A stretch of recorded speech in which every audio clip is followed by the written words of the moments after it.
Record. Oke, Assalamualaikum warahmatullahi wabarakatuh. Oke, selanjutnya paparan presentasi pertemuan ke-14 ini ada perspektif ilmu komunikasi. Di sini ada tentang mekanistik, psikologis, interaksional, dan pragmatis. Oke, latar belakang dan eksistensi komunikasinya adalah berkomunikasi merupakan aktivitas paling mendasar yang melekat pada eksistensi manusia sejak lahir sebagai bekal biologis dan sosial untuk berinteraksi. Dilema kebebasan berekspresinya itu ada. Setiap individu memiliki kebebasan mengekspresikan teknik komunikasinya. Namun, perbedaan sudut pandang, perspektif yang nyata seringkali memicu distorsi dan misinterpretasi pesan di ruang publik. Fungsi kontroversinya adalah untuk menghindari distorsi informasi di tengah masyarakat, mahasiswa membutuhkan pemahaman komprehensif mengenai pengelompokan pola komunikasi ilmiah melalui 4 perspektif utama. Oke, pengertian perspektif adalah sudut pandang individu dalam menilai fenomena sekitarnya. Nilainya tidak terletak pada kebenaran mutlak, melainkan pada konseptualisasi realitas yang bermanfaat untuk tujuan manusia. Penentuan relevansinya, yang penting ada menentukan data apa saja yang dianggap penting atau diabaikan dalam suatu fenomena.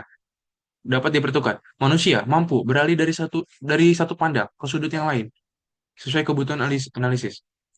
Keterikatan waktu dan budaya. Perspektif tumbuh dan terikat kuat dalam ruang sejarah serta konfigurasi budaya tertentu. Model dan dia analognya adalah menggunakan visualisasi untuk perumpamaan tertentu untuk mempermudahkan pemahaman realitas. Perspektif mekanistik. Di sini ada memandang proses penyampaian pesan. Berjalan linear seperti conver, conveyor belt atau ban berjalan yang mengalir simultan dan terus-menerus fisik komunikasi melalui saluran fisik komunikasi. Terus teori penjaga gerbang atau gatekeeper mengadopsi pemikiran Kurt Lewin pada tahun 1951, di mana terdapat komunikator di tengah rangkaian yang berfungsi menyaring, menerima, dan merelasi pesan dari sumber ke penerima. Di sini kita bisa lihat ada dua proses komunikasi mekanistiknya. Ada yang pertama adalah proses primer, menyampaikan pesan menggunakan lambang atau simbol verbal, bahasa atau nonverbal langsung atau nonverbal langsung, yaitu adalah isyarat tubuh kinesis. Yang kedua adalah proses sekunder, penyampaian pesan menggunakan media atau saran teknologi sekunder karena jumlah komunikan yang masif agar efisien dalam waktu. Perspektif psikologis adalah pendekatan ini berpusat pada penerima recover, berfokus teoritis dan empiris pada mekanisme internal individu dalam menerima atau menyaring serta mengelola informasi. Akar teoris, formula SOR dan kognitif dipengaruhi oleh elemen perantara dari psikologis behaviorisme, simultulus, organisasi, respons atau SOR, serta prinsip-prinsip psikologis kognitif manusia. Medan, medan stimulusnya adalah manusia hidup di dalam lingkungan dengan stimulasi informasional yang tidak terbatas. Semua stimulus bersaing ketat, masuk lewat pencarian indera, di mana manusia berperan aktif sebagai komunikator sekaligus penafsiran simuli. Perspektif internasional berakar dari sosiologi interaknis in, sorry Pak, Iya, berakar dari sosiologi interaksionalisme simbolis. Perspektif ini memperlihatkan komunikasi sebagai sebuah dialog interaktif yang humoris. Fenomena ini mengambil peran atau role taking, unsur sentral di mana individu mampu bergerak keluar dari diri untuk memandang dunia dan mengintrospeksi dirinya sendiri dari kacamata atau sudut pandang orang lain. Metode partisipien. Guna menemukan makna asli dari tindakan simbolis pelaku sosial, peneliti interaksional cenderung menggunakan metode pengamat partisipan. Selanjutnya adalah perspektif pragmatis.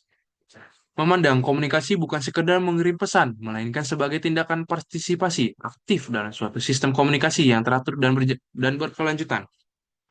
Fokus kajiannya adalah urutan perilaku interaktif yang sedang berlangsung di bawah payung besar teori sistem umur atau genre sistem teori dan teori informasi. Satuan fundamentalnya ya tidak berperilaku. Komunikasi diukur dari tindak perilaku verbal maupun nonverbal peserta. Semakin berulang urutan perilaku tersebut, maka semakin jelas struktur pola interaksi sistem sosialnya. Ada contoh kasus ini. Yang pertama adalah hambatan distorsi pesan media massa. Kasus nyatanya adalah perbedaan mencolok antara data real, bencana alam di lapangan dengan berita yang disarankan dan disiarkan stasiun TV akibat rumitnya tahapan redaksional atau gatekeeping. Analisis krisis perspektif mekanisnya adalah saluran komunikasi fisik yang melibatkan terlalu banyak komunikator antara penyebabnya. Setiap individu berfungsi sebagai gatekeeper, rantai panjang bahan berjalan atau conveyor belt. Informasi ini memicu masalah teknis penyebaran yang berujung pada distorsi atau perubahan isi pesan asli saat sampai ke tangan halayak.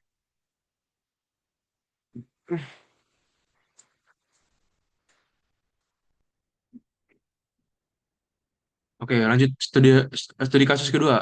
Contohnya, paparan informasi dan kegaduhan psikologis. Kasus nyatanya adalah kepanikan massal netizen di media sosial akibat dihujani ribuan stimulus informasi hoax, video pesan berantai yang saling bersaing mengenai isu kesehatan global. Analisis kritis perspektif psikologisnya adalah kasus ini mencerminkan situasi di mana panca indera manusia dipaksa beroperasi di dalam medan stimulus digital yang tidak terbatas.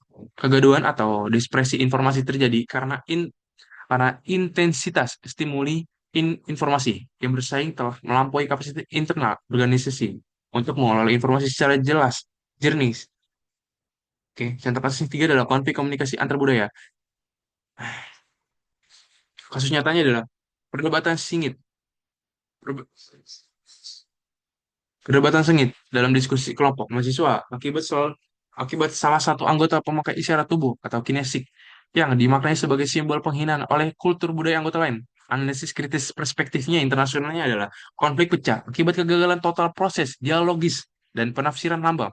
Hubungan sosial hanya bisa harmonis apabila para pelaku mampu menjalankan proses atau role taking, mengambil peran orang lain. Ketika kegagalan pemaknaan isyarat nonverbal terjadi, kesearahan tindakan bersama dalam sistem kelompok akan runtuh. Oke, oke. Kesimpulannya adalah mekanistik. Infofokus konseptualisasinya relatif ada menitik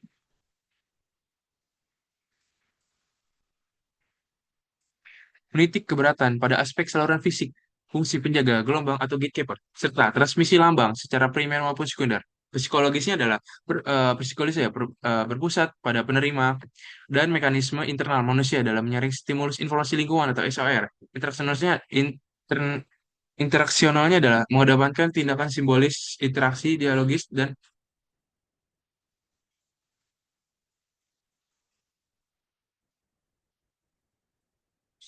apa ada yang telepon Pak.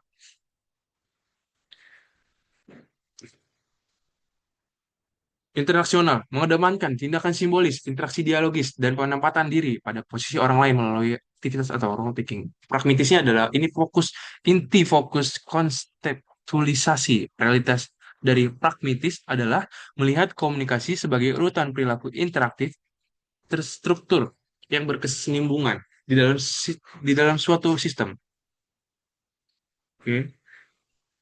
Intinya, nilai perspektif kita tidak terletak pada kebenaran mutlaknya, melainkan pada pencarian konstitualisasi realitas yang paling bermanfaat lagi pencapaian tujuan kita.